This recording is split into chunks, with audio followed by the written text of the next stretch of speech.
नमस्कार. आवाज जनता कीमध्ये आपले स्वागत आहे. अशाच न्यूज पाहण्याकरिता चॅनलला लाईक करा, सबस्क्राईब करा आणि शेअर करा. महानगरपालिकेच्या मतदार यादीत भरपूर चुका.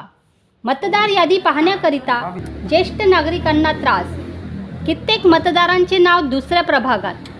यादीत नाव शोधण्यात अडचण, तर हजारो मृतकांचे नाव. महानगरपालिकेचे अधिकारी हे कुंभकर्णाची झोप घेत होते काय, असे आरोप सामाजिक कार्यकर्ते व माजी नगरसेवक राजेश माटे यांनी केले. नागपूरच्या प्रत्येक झोनमध्ये व नागपूर महानगर निवडणुकीच्या यादीत व प्रभाग रचनेत मोठी चूक असून मतदारांना आपल्या मताच्या अधिकारांपासून वंचित करण्याचे आरोप. अशा चुका महानगरपालिका निवडणूक अधिकारी दुरुस्ती करणार काय, याकडे नागरिकांचे लक्ष लागलेले आहे. धन्यवाद. हां माटे सर. नागपूर महानगरपालिकाची निवडणुका 9 वर्षानंतर होत आहे. ॲक्च्युली परिस्थिती अशी आहे की महानगरपालिकेचे निवडणुका घेऊन राहिले तर अजून 2-4 वर्षानंतर 8 वर्षानंतर घेतलं तरी चालेल. परंतु इथं असं परिस्थिती निर्माण केलेली आहे महानगरपालिकेने की जे प्रभाग क्रमांक 9चे जे वोटर्स आहेत, जे मतदार आहेत, त्यांना 10मध्ये टाकण्यात आलं आहे. तर प्रभाग 10चे जे मतदार आहेत त्यांना 11मध्ये टाकण्यात आलेलं आहे. प्रभाग 9चे मतदार 7मध्ये टाकण्यात आलेलं आहे आणि प्रभाग 7चे मतदार प्रभाग 9मध्ये टाकण्यात आलेला आहे.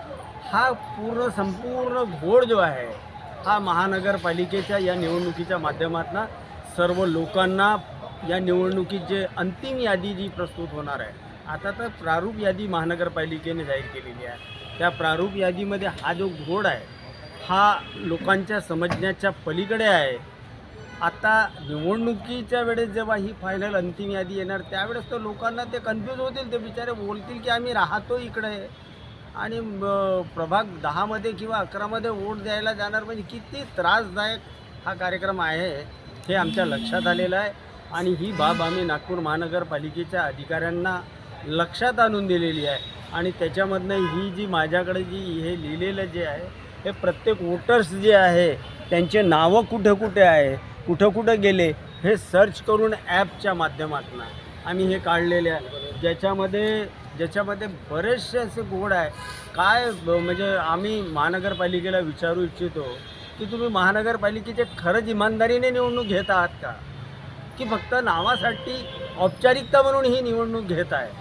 आणि ही निवडणूक जर औपचारिकता असेल तर अशा निवडणुका 9 वर्ष तसेच झाले आहे. अजून 8-10 वर्ष थांबवून घ्या चालेल, पण दुरुस्त करून घेतलं तर बरं होईल अशी आमची मागणी आहे. माटे साहेब, आपण जे फारूक यादी जो निर्माण केलेली आहे, अंतिम यादी तयार व्हायचीच आहे, पण त्या जे यादी आहे ती तब्बल 6000 पन्न्याची आहे. आणि प्रत्येक मतदार आपलं नाव शोधण्यात त्यांना खूप अडचण होत आहे.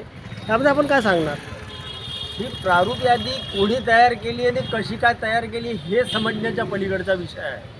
प्रारूप यादीमध्ये जो वोटर ज्या वस्तीचा राहतो ती वस्ती जर त्या प्रभागात येत असेल तर त्या प्रभागाच्या नागरिकांना तिथले जवळपासचे जे मतदान केंद्र असते तिथं मतदान करायचं असतं. यात इथले मतदार करायचे आणि त्यांना टाकायचं दुसऱ्या प्रभागामध्ये आणि मग त्यांना निवडणुकीमध्ये अडचणीच्या सामोरून आम्ही आता मतदार म्हणजे कुठं जायचं, कुठं मतं द्यायचं, ही परिस्थिती कोणी आणली? नागपूर महानगरपालिकेच्या अधिकाऱ्यांनी. म्हणजे एकंदरीत नागपूर महानगरपालिका ही निवडणूक घेण्यास सक्षम नाही का असा प्रश्न जनतेला आता पडलेला आहे. म्हणून ही प्रारूप यादीमध्ये भला अजून तुम्ही आता 4-5 दिवस आक्षेप घेण्याचा दिवस वाढवला, परंतु सुधारित यादी करून घेतल्या पाहिजे. तेव्हाच मतदारांना तो खरोखर त्यांना न्याय मिळेल.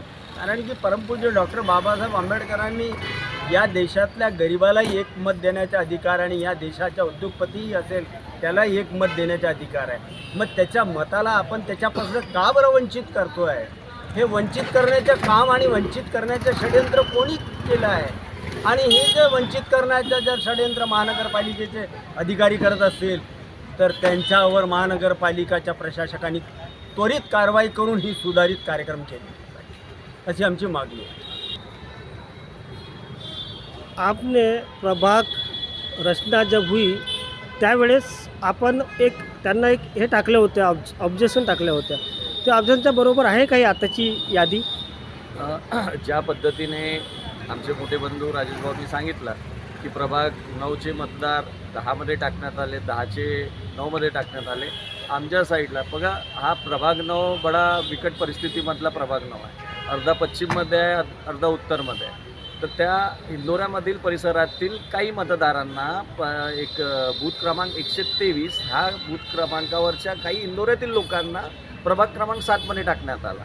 त्याच पद्धतीत प्रभाग क्रमांक 9 आणि प्रभाग क्रमांक 7ची जे बॉर्डर आहे तिथे आरामशीन येते प्रभाग क्रमांक 7मध्ये. 304 नंबरचा जो बूथ आहे तो प्रभाग क्रमांक 9मध्ये टाकण्यात आलेला आहे. आता आपण म्हणतो की महानगरपालिका काम कशी करते, या महानगरपालिकाचे कर्मचारी काम कसे करतात, ह्या सगळ्याच्या मागे कुठे ना कुठे ह्या सरकारच्या षडयंत्र आहे असा मला वाटतो. कारण जे मतं प्रभागात राहायला पाहिजे ते प्रभागात नाही आहेत. जे मतं एखाद्या कोणत्या विशिष्ट समाजाला म्हणा, एखाद्या विशिष्ट पक्षाला अगर मत करत असतील तर त्या मतांना ते दुसरीकडे करण्याचं काम आताची सरकार चुनाव आयोगाच्या माध्यमातून करण्याचं काम करत आहे, ज्याचा निषेध सगळीकडे महाराष्ट्रात चालू आहे. दुसरी गोष्ट, आम्ही ऑब्जेक्शन घेतला होता सीमाचा, की बाँड्री राहते ते एका लाईनीनं घेतली पाहिजे. प्रभाग 9ची जेव्हा आम्ही ऑब्जेक्शन घेतला तर प्रभाग 7मध्ये जरीपटकातील परिसर आणि इंदोरा हा परिसर प्रभाग 7मध्ये जात होता, ज्याच्या आम्ही ऑब्जेक्शन घेतला आणि त्याला आमच्याकडे आणण्याचा प्रयत्न केला आणि तो झाला.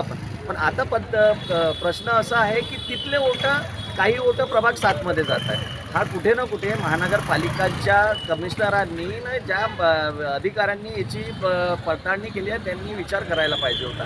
हा सगळं काम सरकार हवेमध्ये करत आहे. ज्या तरीक्यानं आमचे नेते राहुल गांधी म्हणतात वोट चोरी होत आहे, तर हा त्याचाच एक भाग आहे. मी तुम्हाला सांगतो, म्हणजे आम्ही त्याची एवढी स्टडी केलेली आहे, मी तुम्हाला दाखवतोय बघा. एका बूथवर एका व्यक्तीचे 2 नाव, 2 फोटो, 2 अनुक्रमांक आणि 2 वोटिंग कार्ड, हे याने असे कितीतरी तुम्हाला 25-30 याने हे असे नावं भेटून जातील. आम्ही काढून ठेवलेले आहेत, तुम्ही बघू शकता. हे असे नावासोबत काढून ठेवलेले आहेत. एकाच व्यक्तीचे 2 फोटो, 2 नाव, एपिक नंबर बी वेगळे. अच्छा, हे झालेले नाव हे BLO जे यांनी डिसाईड केलेले आहे ते काम करतात का? कधीतरी हे मला वाटते कागदावर काम करत आहेत. आता हे मेलेल्या लोकांचे नाव हे तुम्हाला मी दाखवले. इथं मेलेल्या लोकांचे नाव आतापर्यंत जे 10 वर्ष झाले मेले आहेत त्यांचे नाव कापण्याचा काम BLOनी केला नाही.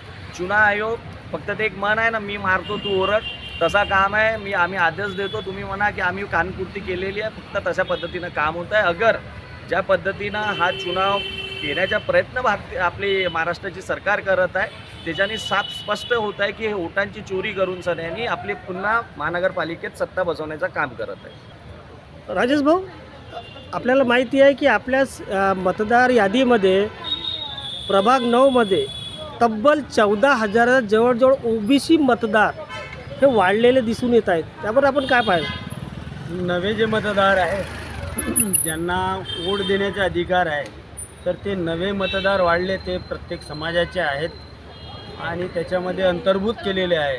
त्यांना मतदार म्हणून यादीत समाविष्ट केला आहे. परंतु आमचे बंधूंनी आत्ता एक विषय अजून एक मांडलेला आहे की जे मृतक आहे त्यांना डबल स्टार राहिल्या पाहिजे असं विधानसभेच्या निवडणुकीपूर्वी नोंद घेतली होती आणि सरकारने त्याची दखल घेऊन सरकारने त्याच्यावर प्रतिक्रिया दिली होती की जे मृतक आहे त्यांच्या नावासमोर 2 स्टार लावण्यात येतील.